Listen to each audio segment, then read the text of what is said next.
Sim. Sim, pastor, está aparecendo, sim. Okay. Esse é o nosso tema, né? O Espírito Santo e a proclamação do Evangelho. Esse é um tema, eu achei muito sugestivo, muito oportuno, até mesmo para a responsabilidade desse servo, né? Frente aí a associação, os nossos distritos, por onde a gente tem passado, porque nós estamos com a missão, juntamente com o pastor Paulo, né, e a nossa equipe, de proclamar o Evangelho de maneira mais intensa, mais efetiva nas respectivas igrejas por onde nós passamos. Então, quando eu vi ali o tema, eu falei, rapaz, Deus realmente guiou aqui para esse servo aprender um pouco mais e poder compartilhar com mais autoridade e poder a mensagem de salvação, porque ele nos lembra que o Espírito Santo e a proclamação do Evangelho, ou seja, não há proclamação do Evangelho de acordo com a vontade de Deus, sem a presença, sem a capacitação, sem a unção, sem a direção do Espírito.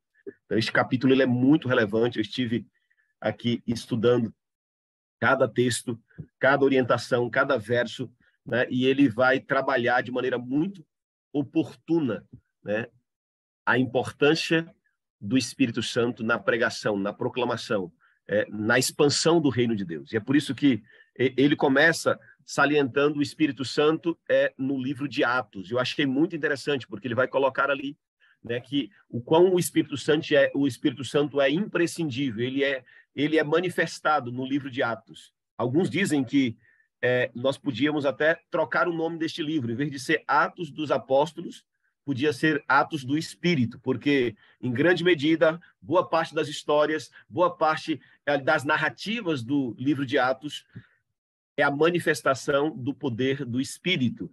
É o Espírito Santo capacitando a igreja.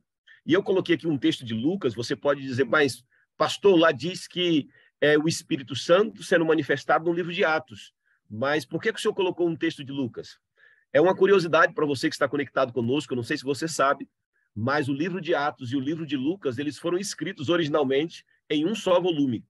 Depois eles foram divididos e assim colocados como nós temos em nossa Bíblia. Mas lá na priori, no primeiro momento, o livro de Atos, ele era um volume só, apenas abordando dando ênfase em duas áreas diferentes. Ali a obra de Cristo enquanto esteve na Terra e depois a obra de Cristo através do Espírito na vida dos apóstolos.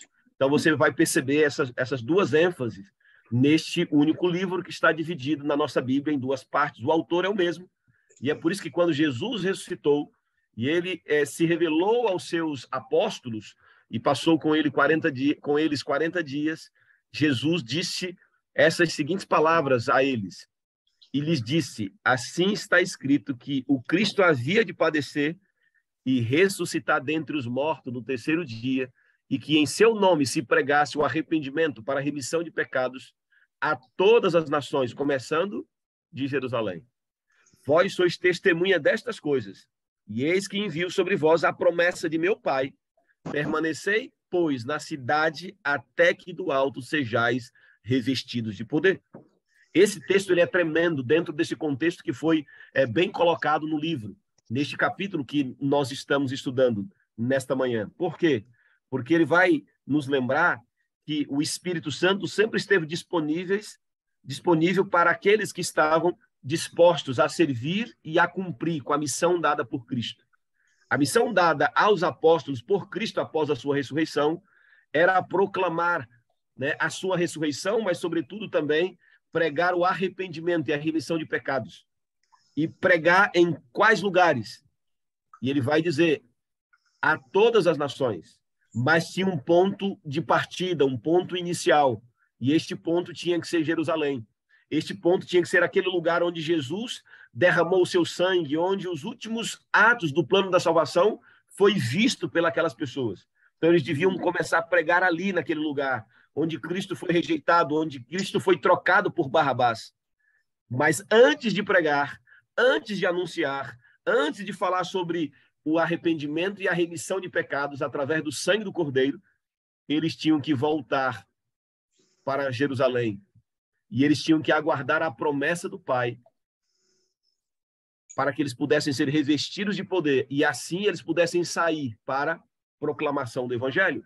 É aqui que nos mostra que o título que foi passado, que nos foi dado, de que o Espírito Santo e a proclamação do Evangelho, a gente percebe essa ordem clara aqui. Há uma mensagem a ser pregada, mas há uma necessidade a ser suprida primeiro. A necessidade do Espírito, para que eles pudessem proclamar. E você percebe, olha, a unidade destes 2 livros em um só volume. Eles agora, depois, estando escrevendo ali esta segunda ênfase, em Atos capítulo 1, do verso 4 ao 5, Lucas nos apresenta o seguinte momento vivido por eles ali, pelos apóstolos, e diz assim: e comendo com eles, quem? Jesus Cristo, determinou-lhes que não se ausentassem de Jerusalém, mas que esperassem a promessa do Pai, a qual disse ele: de mim ouvistes, porque João, na verdade, batizou com água, mas vós sereis batizados com o Espírito Santo, não muito depois destes dias. E nós sabemos que o Espírito Santo, de fato, ele desceu na festa de Pentecostes, e esta festa ela acontecia 50 dias depois da Páscoa, por isso que é Penta, e ela se dava para a celebração da colheita dos primeiros grãos, dos primeiros frutos. Então, olha que coisa extraordinária. Então, Jesus morreu na Páscoa, e agora, depois de 50 dias, seria a colheita dos primeiros frutos.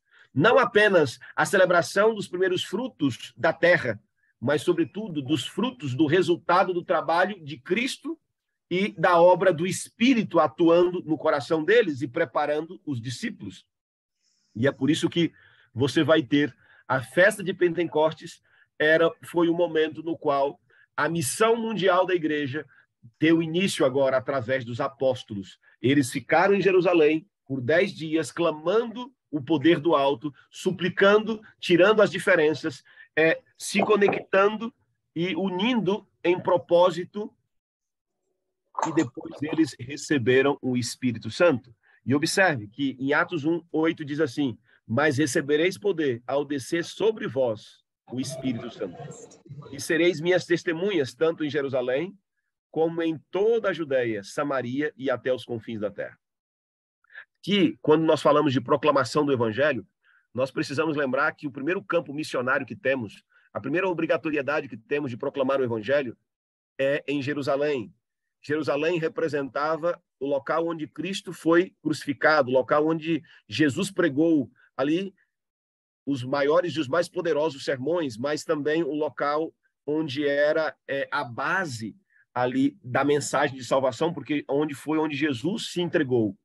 É interessante, né? Porque começa por Jerusalém, depois Judéia, depois Samaria e até os confins da terra. Não começa ali a pregação primeiro com aqueles que não eram judeus. Não começa primeiro com aqueles que não eram do povo escolhido de Deus para proclamar o Evangelho. Começa primeiro com as ovelhas de Israel. Então, observe que aqui nós temos uma indicação tremenda que nós precisamos considerar. Nós que somos pais, nós que somos mães, nós que somos parentes de pessoas que ainda não conhecem o Evangelho. A proclamação do Evangelho tem que se dar através do poder do Espírito, mas tem que se iniciar onde? Em Jerusalém. E em Jerusalém agora, simbolicamente, é onde nós estamos, ou seja, é com aqueles que estão à nossa volta, é com aqueles que estão mais perto da gente. E muitas vezes nós estamos indo para os confins da terra, nós estamos indo para Samaria, nós estamos indo para outros lugares, e nós estamos deixando de evangelizar, através do poder do Espírito, aqueles que estão à nossa volta. Então, o Espírito Santo iria descer sobre os apóstolos para que eles pudessem cumprir com a missão que Jesus os deu, de proclamar o Evangelho em todas as nações, mas começando primariamente por Jerusalém. Então, aqui nós temos uma orientação tremenda. O Espírito Santo e a proclamação, o Espírito Santo e a expansão do reino. Isso está muito claro no livro de Atos, de Lucas e Atos. Essa estrutura ela foi estabelecida pelo próprio Cristo. Primeiro recebe o batismo do Espírito, primeiro recebe poder, primeiro recebe a unção do Espírito, e depois você proclama com autoridade o Evangelho. E essa é uma ênfase aqui deste capítulo, e eu achei tremendo, né? Depois ele fala sobre a ausência do Espírito Santo da igreja, e qual é o prejuízo que isso traz para a nossa igreja, para nós como membros do corpo de Cristo. Qual é o impacto que isso gera na missão? E lá tinha essa citação que diz assim: o Senhor não opera para trazer muitas pessoas para a verdade, por causa dos membros da igreja que nunca foram convertidos e dos que, uma vez convertidos, voltaram atrás. Que influência teriam esses membros não consagrados sobre os novos conversos? Não tornariam sem efeito a mensagem dada por Deus, a qual seu povo deve apresentar? Esse é um texto que ele chama a nossa atenção, ele nos adverte sobre algo que é tão necessário e tão urgente para a expansão do reino, que é o preparo pessoal da igreja, o preparo individual de cada membro da igreja. E ela vai destacar aqui, a escritora, que o motivo pelo qual Deus não tem enviado mais pessoas não estão chegando à igreja, ao corpo de Cristo, é porque nesta igreja, neste corpo, há pessoas que ainda não são membros autênticos, há pessoas que ainda não foram convertidas, há pessoas que ainda não se renderam à pessoa do Espírito Santo, não se permitiram ser convertidas pelo Espírito. Então, ainda estão vivendo na carne, não no Espírito. Estão cantando na carne, estão pregando na carne, estão se reunindo na carne, ainda lideram na carne, ainda não são dependentes do poder do Espírito. E por causa disso, para não escandalizar aqueles que estariam chegando, Deus ainda os conserva lá fora. E isso me faz refletir que talvez esse seja o motivo pelo qual o povo dele, que ainda está em Babilônia, ainda não veio para cá. Talvez seja esse o motivo pelo qual João capítulo 10, verso 16, quando ele diz: ainda tenho outras ovelhas que não são deste aprisco, mas a mim me convém conduzi-las. Elas ouvirão a minha voz e haverá um rebanho, um só pastor. Por que ainda não estamos vivendo sobre essa realidade que Deus quer manifestar em nossa igreja, em nossa vida como corpo de Cristo? Talvez seja porque, como o texto colocou, há muitas pessoas que ainda não são convertidas e aqueles que foram, em algum momento da vida, retrocederam, olharam para trás, assim como a mulher de Ló, e estão distantes do ideal de Deus.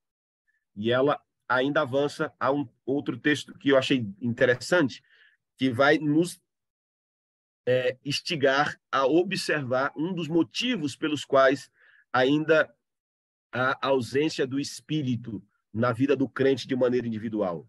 A primeira ausência é no corpo de Cristo, na igreja. A segunda ausência é no indivíduo. E ela diz assim: o novo nascimento é uma experiência rara nesta era de nosso mundo. Esta é a razão pela qual há tanta confusão nas igrejas. Muitos assumem o nome de Cristo e são profanos e impuros. Estes foram batizados, mas foram enterrados vivos. Misericórdia. O eu não morreu, portanto, não há uma ressurreição para a vida nova em Cristo. Gente, esse texto ele é assustador. Esse texto ele nos mostra que, em alguns momentos, nós corremos o risco de cometer um assassinato espiritual quando a gente acaba sepultando pessoas que ainda não estão mortas. Porque você sabe que o batismo é morte, sepultamento e ressurreição para a nova vida. E se você sepulta alguém vivo, isso é um crime. E esse é um crime espiritual. E aqui nós temos um desafio. Por quê? Porque coração é terra que ninguém anda. A gente precisa observar algumas ações ali, algumas manifestações externas, mas que muitas vezes não revela plenamente para a gente aquilo que está no interior. A gente precisa observar, a gente precisa orar, a gente precisa trabalhar, a gente precisa falar sobre esse tema para as pessoas. Nós precisamos cuidar. E o servo aqui que trabalha com essa frente de evangelismo, de expansão do reino, com missão global, a gente tem esse desafio, né? Porque a gente apela, a gente prega, a gente proclama, e há pessoas que se aproximam, há pessoas que chegam, há pessoas que querem se entregar a Jesus, mas ela nos adverte aqui que são pessoas que não se renderam a Jesus Cristo, ao Espírito Santo, e por causa disso acaba causando confusão na igreja. São pessoas que estão sendo enterradas ou mergulhadas nas águas, mas que não estão dispostas a morrer para o pecado, e esse é um grande prejuízo para a obra de Deus, traz um grande impacto nas fileiras daqueles que servem a pessoa de Cristo Jesus. E este é um dos motivos pelos quais há pessoas não convertidas na igreja. É bem verdade que há pessoas que já foram convertidas e hoje não são mais. Então, você tem duas realidades. Aqueles que não são, porque foram enterradas vivas, e aqueles que já foram e que deixaram de ser. Então, aqui há esses dois pontos que a gente precisa considerar e pelos quais a gente deve orar, né, e clamar pela manifestação do Espírito. E aqui traz a nós uma reflexão. Será que eu ainda permaneço convertido? Será que eu permaneço sendo uma nova criatura? Ou eu já retrocedi? Ou eu já olhei para trás? Ou eu já voltei às minhas velhas práticas? Ou eu já abandonei os caminhos autênticos de Cristo e estou na igreja em corpo, mas não em espírito? É uma questão para a gente considerar. E aqui aparece um outro tópico de ênfase, e eu gostaria de compartilhar com você, que é o Espírito Santo e a pregação do Evangelho. Aqui, eu achei tremendamente oportuno também, quando ele vai dizer que a mais esmerada educação, as maiores vantagens, não podem tornar uma pessoa um veículo de luz sem a cooperação do Espírito de Deus. Este texto, ele é tremendo porque ele ressalta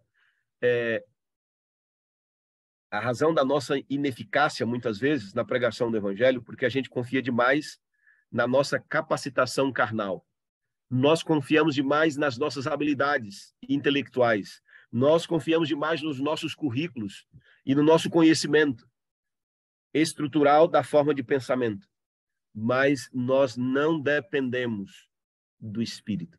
Então, por mais que você seja habilidoso, por mais que você tenha formações acadêmicas, por mais que você tenha vantagens intelectuais sobre outras pessoas, por mais que você tenha fluência e desenvoltura na fala, por mais que você seja habilidoso e talentoso na comunicação, sem a cooperação do Espírito, nós não seremos um veículo de luz.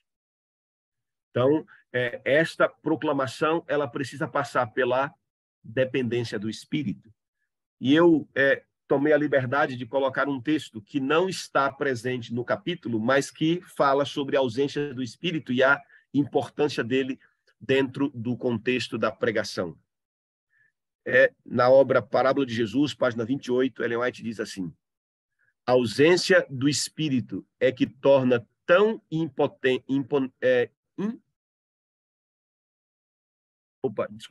A ausência do Espírito é que torna tão impotente, aqui está errado aqui, impotente o ministério evangélico. Pode-se possuir cultura, talento, eloquência ou qualquer dote natural ou adquirido. Mas sem a presença do Espírito Santo não se tocará nenhum coração, nem se ganhará pecador algum para Cristo. Esse texto, ele revela ou resume tudo aquilo que já falamos até aqui. Porque lá atrás fala sobre a ausência do Espírito na igreja, fala sobre a ausência do Espírito na vida do indivíduo que está se entregando a Cristo e acabamos sepultando pessoas vivas, e fala sobre a ineficácia da pregação do Evangelho sem o Espírito. Ainda que tenhamos cultura, talento, eloquência, um dote natural ou adquirido por algumas formações que ali temos, sem a presença do Espírito, ele diz, olha, não vai tocar coração nenhum e não vai ganhar nenhum pecador para o Evangelho de Cristo. Esse é um texto que nos mostra a necessidade da dependência do Espírito. Esse é um texto que nos mostra a necessidade da gente voltar para Jerusalém até que do alto sejais revestidos de poder. E clamarmos juntos o que está acontecendo aqui para que esse texto se cumpra de fato em nossa vida. O talento é importante, a cultura é importante, a eloquência é importante, o dote adquirido ou natural é importante. Nós aqui não estamos falando contra o preparo acadêmico, contra os dons e as habilidades que Deus nos deu. Não, tudo isso é importante. Se não fosse, Deus não nos teria dado. A questão é que só isso não é suficiente. Só isso não nos dá condições de executar a obra de Deus com poder e autoridade. Nós temos esse exemplo muito claro quando nós recorremos também lá a Atos, o livro de Êxodo, capítulo 17. Ali é um exemplo não explícito da manifestação do Espírito, mas da dependência de Deus, que obviamente que vem ali também ali com a assinatura do Espírito. Quando Josué desceu para o vale a mandado de Moisés para batalhar contra Amaleque e os seus soldados. E Moisés, Arão e Ur subiram ao cimo do outeiro, com o bordão de Deus em suas mãos. E ali, enquanto o bordão estava levantado, o povo de Deus prevalecia no vale. Mas quando só os melhores, escolhidos por Josué, estavam no vale, lutando, usando as melhores habilidades, usando todo o aparato que eles tinham em mãos e as ferramentas militares, não era suficiente para dar a eles a vitória que eles necessitavam. A vitória no vale dependia da permanência no monte. A manifestação do poder de Deus no vale era o resultado da dependência de Deus no monte. E aqui, só fazendo uma digressão aqui, muitas vezes a gente perde no vale da nossa vida. Muitas vezes a gente perde no vale da nossa família, a gente perde no vale do nosso trabalho, a gente perde no vale da educação dos filhos, a gente perde no vale da evangelização, porque a gente só está indo para o vale, a gente não está indo para o monte. Porque a gente está descendo para o vale com os melhores conhecimentos, com os melhores estudos, com as melhores capacidades adquiridas ou naturais, mas sem primeiro passar no monte. Aqui revela para nós a necessidade que temos da dependência do Espírito. E observe que ele vai terminar essa ênfase destacando esse texto. E eu quero terminar também com esse texto. Esse texto ele está logo após o momento de libertação de Pedro e João. Eles haviam sido presos, eles estavam sendo perseguidos pela pregação do Evangelho. Na verdade, eles haviam sido presos porque eles haviam manifestado o poder de Deus na vida daquele homem paralítico que estava na porta do templo. E agora eles são questionados e eles são colocados em uma cadeia, em detenção, e o Senhor os tirou de lá, e eles saíram de lá, e eles chegaram para relatar para os discípulos, os outros companheiros, e eles se uniram para clamar a Deus. E eu acho tremendo, porque aquilo que estamos fazendo aqui, eu não sei se a gente já temos noção daquilo que pode acontecer e daquilo que está acontecendo. Como o pastor disse, pessoas estão sendo tocadas, vidas estão sendo transformadas, o poder de Deus está sendo manifestado, em grande medida é resultado da atuação do Deus que se manifestou no momento que os apóstolos se uniram para clamar pela intervenção de Deus. Assim como vocês estão reunidos nesta manhã, neste início de dia. Olha que texto poderoso, diz assim: e tendo eles orado, tremeu o lugar onde estavam reunidos. Todos ficaram cheios do Espírito Santo e com intrepidez anunciavam a palavra de Deus. Gente, esse texto ele mexe com o meu coração. Por quê? Porque o Espírito Santo, não sei se você já reparou, no livro de Atos, no livro de Lucas, o Espírito Santo é enviado para capacitar aqueles que têm a intencionalidade de pregar o Evangelho. O Espírito Santo não é enviado sobre aquele que quer receber o Espírito, mas quer ficar na ociosidade. O Espírito Santo só é dado àqueles que estão disponíveis para cumprir com o propósito dado por Deus, de proclamar o Evangelho para aqueles que ainda não conhecem a mensagem de salvação. Então, estar reunidos aqui neste momento, estarmos reunidos e conectados aqui, separados em nossos lares, mas conectados através da tecnologia, mas também em unidade de propósito, buscar o batismo do Espírito para proclamar o Evangelho. Isso está claro e evidente. Mas nós corremos o risco em ficar apenas clamando pelo Espírito. E eu conheço pessoas, já estive em alguns lugares, que eles têm grupos de oração e ficam só se preparando, não saem, só se preparam. O Espírito Santo, todas as vezes que o Espírito Santo foi derramado, todas as vezes que o Espírito Santo foi enviado, foi para que as verdades fossem proclamadas, para que pessoas fossem salvas e vidas fossem alcançadas, lares fossem transformados. É por isso que eles se reuniram e eles oraram. A manifestação ali do poder de Deus foi percebida, porque o lugar tremeu, um terremoto aconteceu, a manifestação do poder de Deus foi sentida naquele lugar. E vai dizer que todos ficaram cheios do Espírito Santo. E eles passaram a fazer o quê? A anunciar a palavra de Deus com intrepidez, com autoridade, com ousadia, com entusiasmo, com disposição. Eles passaram a anunciar, ou seja, a oração, a unção do Espírito e a proclamação. A oração, a unção do Espírito e a proclamação. Há um padrão no livro de Atos. Jesus os mandou voltar para orar, para aguardar em Jerusalém. Quando você vai em Atos, capítulo 1, verso 14, vai dizer que eles foram para o cenáculo do templo e ali eles estavam reunidos em oração. Eles oraram, o Espírito Santo desceu e eles proclamaram com autoridade. Atos 2. É o que este grupo está fazendo, liderados pelo pastor João e os líderes da sua igreja. Nós estamos reunidos para quê?